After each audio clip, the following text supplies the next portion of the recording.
Everyone, it's me, Nyla Rose. I'm going to be doing another creepypasta reaction video.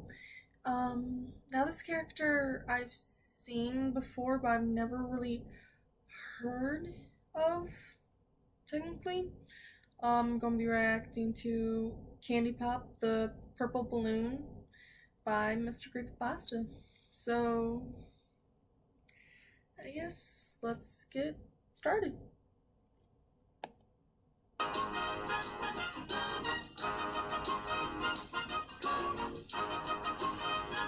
Interesting intro. I like it. Friend of mine wants to say hi.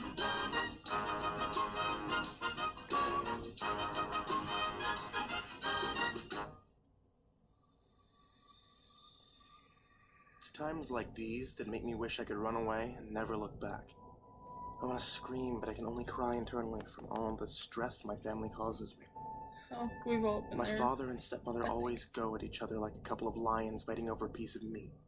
There's no peace, and sometimes I wish I could just crawl into a hole and never come out again. Been there. I desperately pray to God that every day would get a little better, but it never does. Nothing ever gets better. The only thing I look forward to anymore is sleep. Constant oppression and neglect from my stepmother only increases with every passing day. Sometimes I can't help but lie in bed and wonder if my family or friends would ever miss me. People cry, or just move on. Yes, they'll let you. The only love I remember feeling was from my father, but lately things have taken a turn for the worst. The fights have gotten more violent, and there are days I would find him crying, praying for a miracle to happen. As it grew dark out, I realized I'd been sitting in my room listening to them for several hours. I couldn't hear them arguing anymore. The damn grating noise of the clock above me only contributed to my frustration. That eerie silence heightened my anxiety until I couldn't take any more. I got to the door, and before I could get to the doorknob, it swung open. It was my dad. Beaten, broken, and bruised. I gazed up at his tired face as I slowly walked towards him. Then and there I decided enough was enough. I lost all rational thought as I grabbed his hand. I gathered my strength and pushed my way past my stepmother. The rage plastered on her face made me panic as I tugged my father to his car.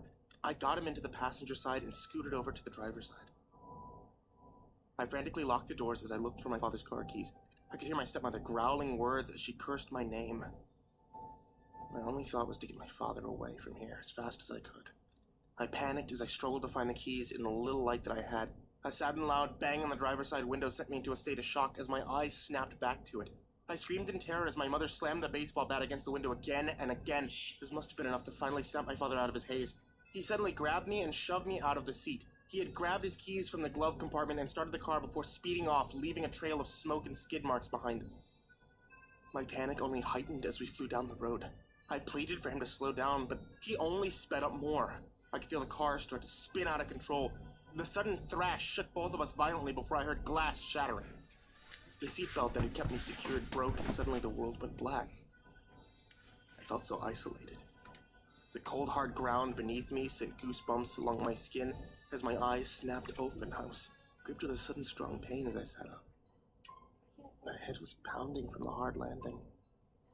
I tried to steady myself and realized that all I could hear was the hollow sound of the car alarm. There wasn't any other noise. Even the cool breeze that touched my skin was silent. I slowly brought myself to my feet as I looked around. Something was wrong. "Dad?" I called out. There was no answer. I hollered again. Still no answer. I started to scream over and over again in my dismay, only to hear silence, to such an extent that my throat began to hurt. I had to stop before I not only lost my father, but my voice as well. I was worn out. I couldn't stop rubbing my eyes. The more I did, the more the light around me started to fade into darkness. I felt uneasy as I opened my eyes. I was suddenly blinded by a single spotlight, and everything around me seemed to fade away. I could hear a faint jingling sound echo around me. It was followed by laughter. I could feel my anxiety welling up again as I called out, hoping it was my father. Almost reminds me of Laughing. "Hello? Dad?" Waited several minutes for a reply, but none came. It only seemed to confirm my worst fear. I felt the hair on the back of my neck stand on end as an overwhelming presence seemed to appear behind me. I turned around quickly, and there, in colors of blue, magenta, and teal, stood a towering jester. The jester carried a mischievous, lazy demeanor. He looked bored and quickly took notice that I was standing there. He didn't say a word. The only sound was the faint jingling of the bells tied at the end of his blue hair. I couldn't break my gaze away from him. His flamboyantly vibrant features brought out so much life and made him stand out that much more. The jester came closer to me with a grin that I wasn't sure I could trust. I didn't understand where he came from or how I came to be in this dark oblivion. Without a word, he started to do tricks that would awe anyone. One of them made a purple balloon with a smiley face mystically appear in his hand. He looked at me again with a smile as he offered it to me. I would be very concerned. I didn't take it. I didn't know where he'd come from, much less what he was. I drew back slightly as his thoughts returned to my father. I had to find him. I didn't have time for this. I turned quickly to move away, but he was there in front of me again. He looked disappointed and shook his head as he offered me the purple balloon again. I couldn't stand the eerie silence that lingered between us. Who are you? I asked after gathering my courage. The jester still didn't say anything, but pulled out a deck of cards. I asked him again, and this time he pulled out a card with a letter on it. It started to dance around him, and with each following question, he'd pull out another card. I glared at the cards and spelled out the name that he presented to me. P-A-N-D-Y. The Candy Pop? I asked. Interesting. The only response he gave was his wide grin. I didn't know why each time he smirked, it sent chills down my spine. I could feel something was wrong, even if I didn't know what it was. He started doing tricks again, and this time he made the purple balloon disappear. I watched as he made a big lollipop appear, then another and another, until he held 3 of them. What? I wasn't sure what to say or do. I only watched in silence. He took my hand and placed the lollipops in my palm and closed his hand around mine. Once again, he made that same purple balloon reappear and backed away. He crouched with his back to me, and all I could hear was the sound of... When he turned around, he held a flower-shaped balloon.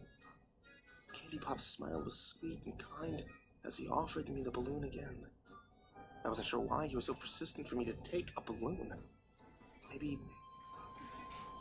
he really was just trying to befriend me? After a moment, I finally decided to accept the balloon. I examined it before gazing up at Candy Pop. His expression had changed from that kind of sweet one to something sinister. Oh, jeez, of course. I quickly backed away and hugged the balloon to my chest tightly.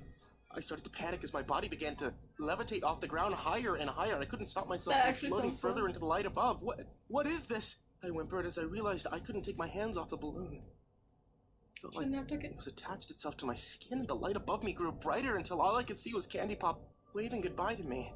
I could see his shadow now, and it sent a cold chill over me. The shadow showed devilish-looking horns and a tail, and when I tried to look at his face again, it was distorted.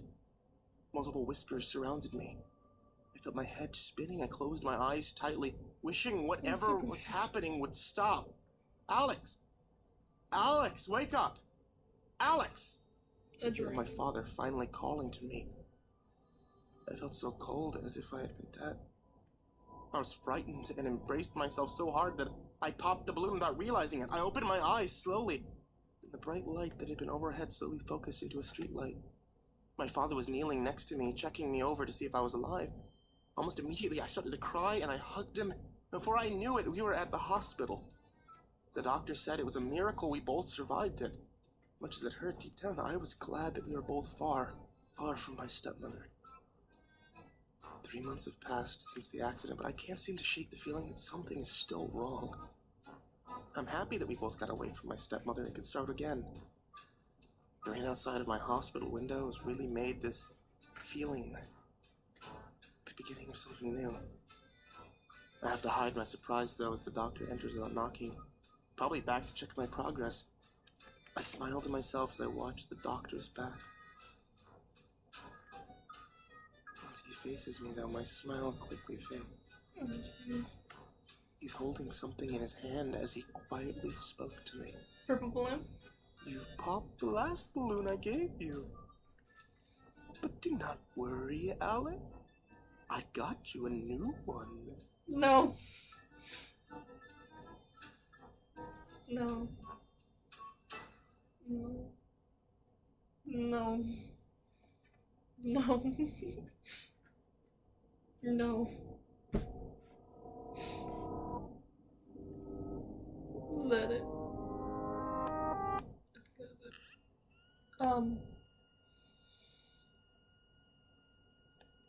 No. If I had the dream and I was in the hospital and the doctor turned around and said that I would throw anything and everything I had at him.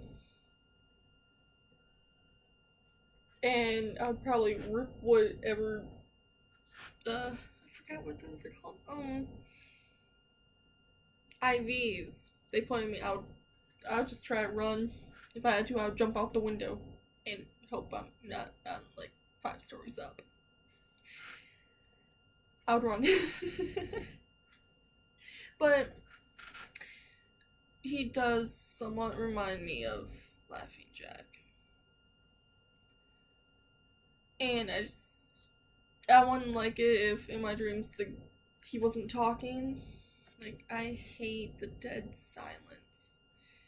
Like, as soon as the conversation just goes to nothing, you're just staring at one another, it's just like, well, this is awkward. But, oh my god. And then he's very colorful. That's something that, LJ isn't anymore. But they do, like, some of the creepypastas nowadays, like, people try to relate them to each other, and another thing is, some of them sound the same as the others, just with a little bit mixed up. Strange. But, well, that was that video, and if you're wondering, yes, that's my YouTube channel on my TV, because I didn't feel like turning off my TV. And yeah, that's just that now. So, I guess I'll see you guys later. See ya.